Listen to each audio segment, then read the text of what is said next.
isso, escuta, eu vou fazer uma pergunta, só que eu peço licença de contar uma breve história, tá bom? A minha pergunta é se a arte fala por si ou se a gente precisa ser educado para estar sensível à arte. Essa é a pergunta. Fiquem à vontade. Eu estou fazendo a pergunta para os dois por um motivo que é o seguinte: fazia uns 20 anos que eu não os via tão próximo. Eu sou crescido em São Paulo, morei lá 22 anos, então aquele momento ali de gueto, Uni, escova, mulheres, vocês fizeram parte da minha adolescência.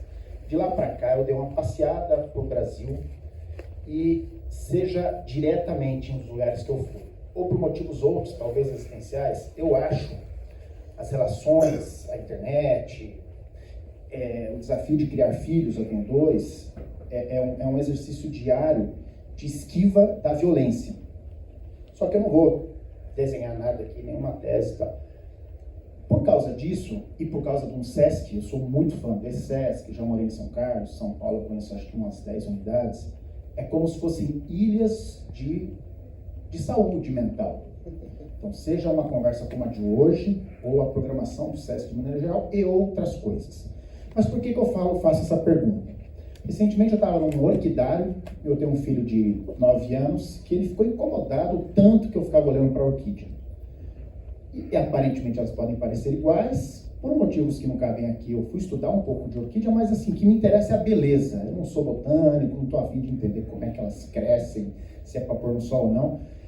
Eu demorei para explicar isso, mas eu nem queria explicar para ele, mas a minha filha mais velha entendeu um pouco, né? Então, a minha pergunta é essa. Então, assim, antes de mais nada, eu queria agradecer a presença de vocês, dizer que eu tenho muita saudade daquele momento. É muito gostoso ver vocês literalmente num trabalho de resistência artística. Eu não consigo usar outra expressão, tá? Vocês podem usar palavras bonitas aí, enfim. Mas era isso. Então, se a arte fala por si ou se a gente precisa ser educado para tanto. Seja ela qual for, tá? A praia de vocês é uma, existem outras. Era isso. Obrigado. Eu tenho a seguinte impressão. Todo mundo no planeta Terra, de direita, de esquerda, numa guerra, rico, pobre, morando tem a pele, o olho, o coração para se comover, às vezes com a arte, às vezes com o fato, às vezes com, né? É a mesma matéria-prima. Eu acho que então pele para fruir arte, todo mundo tem. A gente aqui é profissional da arte. Então, para mim, estou te falando isso, então eu sou tranquilo que o público, né, se não for a minha, é de outro artista. Está tudo no mesmo barco. Vocês estão no barco, nós estamos no barco. O que tem que ser dito, a meia dúzia de assuntos que importam, alguém vai dizer se não sou eu. Então, esse fluxo, tranquilo. Aí tem uma coisa da profissão. O Brasil é um país de 220 milhões de habitantes, uma das 10 ou 12 maiores economias do mundo, só que ele é de uma desigualdade social medonha. E junto com isso, você que é educadora, tem a tal do analfabetismo funcional, né? Um cara alfabetizado ou analfabeto, ninguém é melhor que ninguém porque é alfabetizado ou não, né? Grandes compositores não sabem escrever, né? Agora, quando a gente pensa no showbiz, no mercado de arte, primeiro, a gente é músico independente.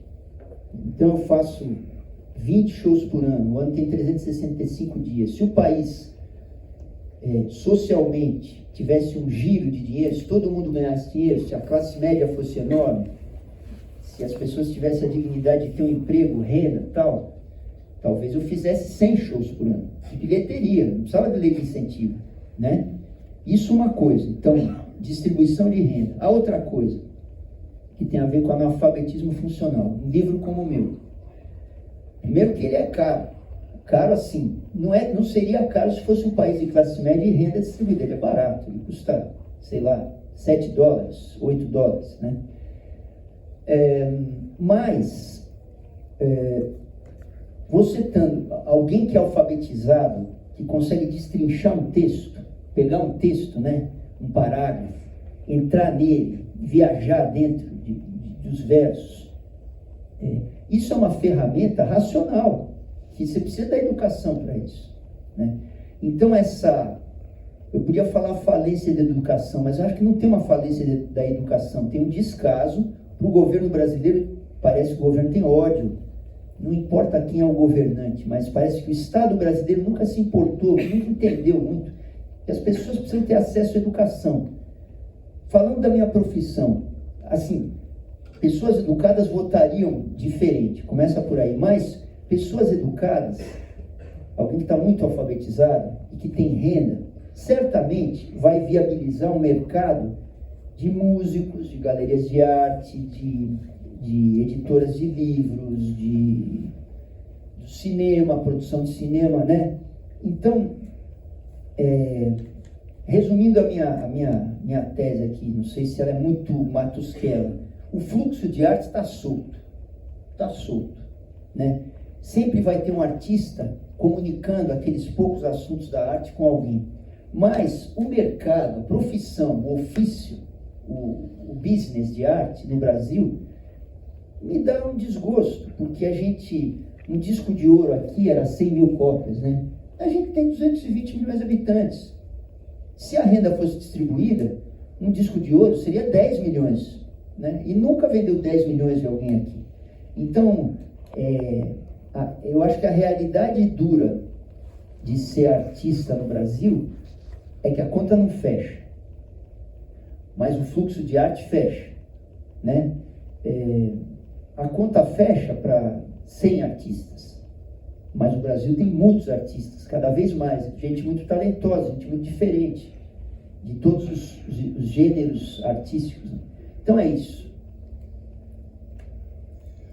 Bom, eu acho que é o seguinte, eu acho que tem duas formas da gente encaminhar esse pensamento, né?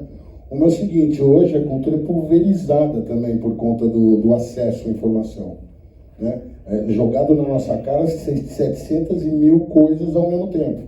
Então, muito difícil você ter o tempo para você discernir aquilo, o que é. Outra coisa é a gente pensar qual a origem dessa utilização da expressão artística. Se a gente for lá atrás, na Grécia, pensar né, como era o teatro lá do Aristóteles, né? Sabe? Ali não existia um artista, um ser inatingível. Ali era todo mundo representando uma questão geral, sabe? Então não é porque você estava no palco que você era deificado. Não, você era um ser normal. Só que na cultura ocidental foi descobrindo que o que vendia o mercado era um mito. Né? Esse mito fez o quê? Com que a gente, aqui, com todas as luzes em cima da gente, né? Com todas as pessoas pagando para ver a gente, com todas as pessoas numa letargia, sabe? De falar assim, pô, ele responde aos meus estímulos, ele responde aos meus pensamentos, ele toma conta da minha ideia, ele faz o que eu gostaria de fazer, sabe? Seria interessante se o artista numa epifania falar, sou Deus e ninguém acredita, sabe? E aí o público responder passivamente, és Deus, mas não acreditamos. Entendeu? Então, quando a gente chega nesse ponto, a gente percebe o seguinte, a expressão artística é de todo mundo. Todo mundo tem ela naturalmente dentro de si. Agora, com a falta de educação, com a falta de cultura, com a falta, né, de observação dessas pessoas, alguns vão ter menos acesso. Né? Mas não quer dizer que não surja flores no lodo. Né? Quando você pega, por exemplo, e consegue entender o Cartola, que fazia rima sem adjetivo, né, conseguia falar uma coisa sem um adjetivo, ele conseguia falar um troço tipo As Rosas Não Falam, por exemplo, né, que é o mais conhecido. Então eu digo assim, eu acho que é natural de todas as pessoas têm dentro de si a expressão artística. Né? Um tem uma naturalidade para entender a música, outro tem uma naturalidade para lidar com as palavras, escrever, outro desenha um pouquinho, outro dança um pouquinho. Quer dizer, a expressão artística é inerente à condição humana. Né? Mas a manipulação dela e a dificuldade que você tem de deixar o acesso para todo mundo igualitariamente, né, vem do que a gente está vendo aí acontecer, e que acontece não é de hoje, não, é da humanidade. Então é uma história que a gente fica aqui lutando, né, para que essa porta se abra. sabe? A gente vai lá, se a gente é operário do imaginário, a gente vai lá também buscar a nossa sobrevivência, né? E mantendo a nossa dignidade, né? Mas quantas vezes a gente não puseram na frente da gente uma possibilidade da gente passar por cima disso e entrar na historinha, sabe, da deturpação da ideia principal de Aristóteles, quando ele formulou a ideia do teatro, né? É tudo muito certinho no lugar, né? Se a gente quer deturpar isso aí é muito fácil, né? Eu já peguei um público punk e fiz os caras ouvirem Michael Jackson. A comunicação não é complicada para nós que lidamos com certos signos, sabe? De você pegar e levantar. Agora, isso é um poder ou é somente uma expressão? Né? Pode se transformar em poder, né? E pode ser corrupto como todo poder. Né? Todo poder é passivo de ser corrompido e de corromper, né? Então, acho que assim, a gente se mantém tentando, no meio dessa confusão, entendeu? Se manter são, sabe? Conseguir tirar da gente o que é importante para a nossa comunicação com as pessoas. Não é a procura da deificação da personagem, né? A indústria faz isso. Agora, volto a dizer, hoje, com essas 700 milhões de coisas, agora, antes da gente estava conversando, tem músicos técnicos hoje, que você ouve, que é um negócio de corrida de 100 metros rasos. Não tem respiração a música, tem tanta técnica. Por quê? Porque a informação está disponibilizada. A gente, às vezes, para descobrir um negócio, quando a gente começou, a gente tinha que ir muito longe, a gente tinha que procurar o cara que tinha aquilo para trazer para a gente, sabe? Era muito difícil. Talvez essa dificuldade fizesse essa casca grossa que a gente adquiriu. Agora, do jeito que está fácil, as pessoas não têm casca grossa, a gente está vendo, né? Infelizmente, a molecada tem informação pra caramba, superficial, absorvida superficialmente, muita informação, mas afetivamente não tem casca, não tem cicatriz, não sofre. Então, né, não me toques. Então, é nesse ponto que a gente chega. Essas pessoas, a pergunta é, será que elas estão absorvendo arte? Sabe? Ou elas estão simplesmente surfando na informação? Porque, né, a hora da consistência, da densidade da história, a gente percebe que assim, corrida de 100 metros rasos. Né? Você vê um cara tocando um instrumento, não tem nem respiração de tanta técnica que tem, você entendeu? Ao mesmo tempo, usada ao mesmo tempo. Você não vai ouvir uma parada e uma respirada no meio da música. Então não tem emoção. Né? Mas como você falou um negócio, ele falou um negócio interessante. Na verdade, a gente tem a arte, né? Se sair para dar uma volta, se olhar uma formiga subindo numa árvore, pode estar aí, né?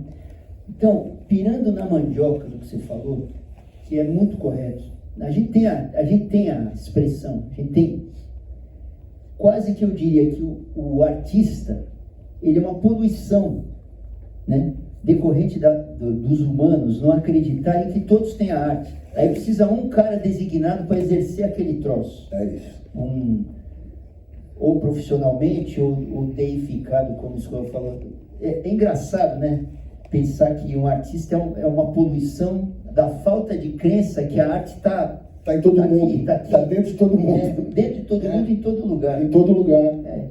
Enfim. Mas, Maurício, precisa de um instrumento para que essa arte chegue ao povo, né? E, completando o que você falou, eu acho que, no meu caso, o que me toca que é o trabalho na Rádio Unesp FM, que é uma rádio educativa, né? Eu sempre falei que, aqui vamos pensar o estado de São Paulo, se cada cidade média tivesse uma rádio educativa, com certeza a audição do estado de São Paulo de música seria outra. Sim, só para o Maurício, eu pesquisei hoje, lá como é tudo informatizado, hoje em 3 anos a gente só conseguiu voltar 3 anos, porque atualizou o computador. Você tocou na Rádio Unesp 280 vezes.